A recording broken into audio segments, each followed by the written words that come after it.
mapagpalang araw po sa ating lahat and welcome po to our 365 daily devotion. At ngayong araw po, ang pag-uusapan po natin is paano lumalim sa Biblia. So special series po, 6 out of 10. Ito po ay patungkol po sa Abrahamic Covenant. So sabi po dito po sa concept po natin, patungkol po sa Abrahamic Covenant po.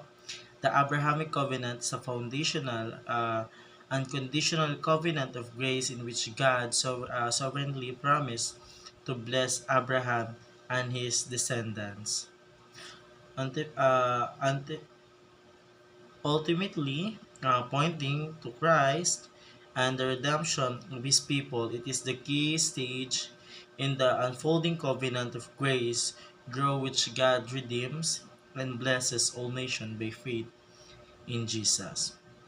So yun po yung sabi po sa concept po tungkol po sa Abrahamic Covenant po. And now tayo po dumako po sa ating Bible reading po na matatagpuan sa Genesis chapter 22 verse 18 at ito po ang sabi po sa English po.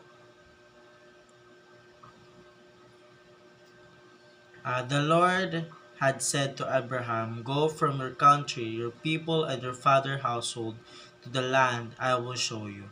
I will make you into a great nation, and I will bless you. I will make your name great, and you will be blessing. I will bless those who bless you, and whoever curses, I will curse.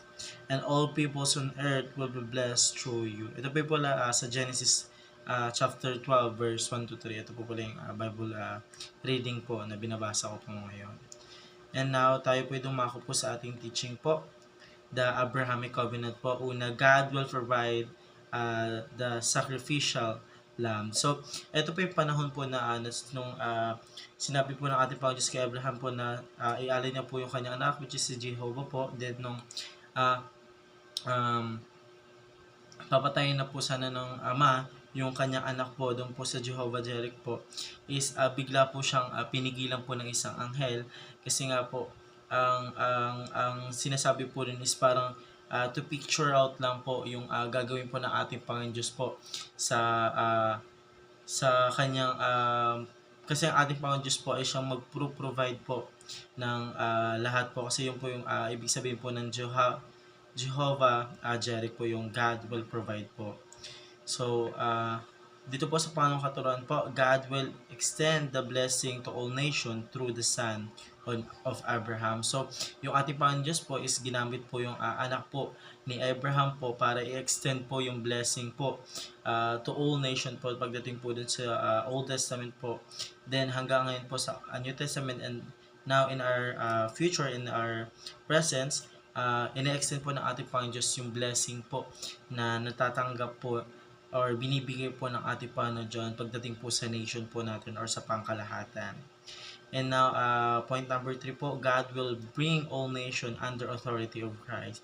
So, yung ating Panginoon Diyos daw po is nangyayari na po siya ngayon and I'm sure po na it will happen po in the future po na God will bring the nation under the authority of our Christ po. Nadadalhin daw po ng ating Panginoon Diyos ang sanlibutan po patungo po sa otoridad po or authority po ni Kristo po. So, all of people of nation will bow under Christ or under our Lord.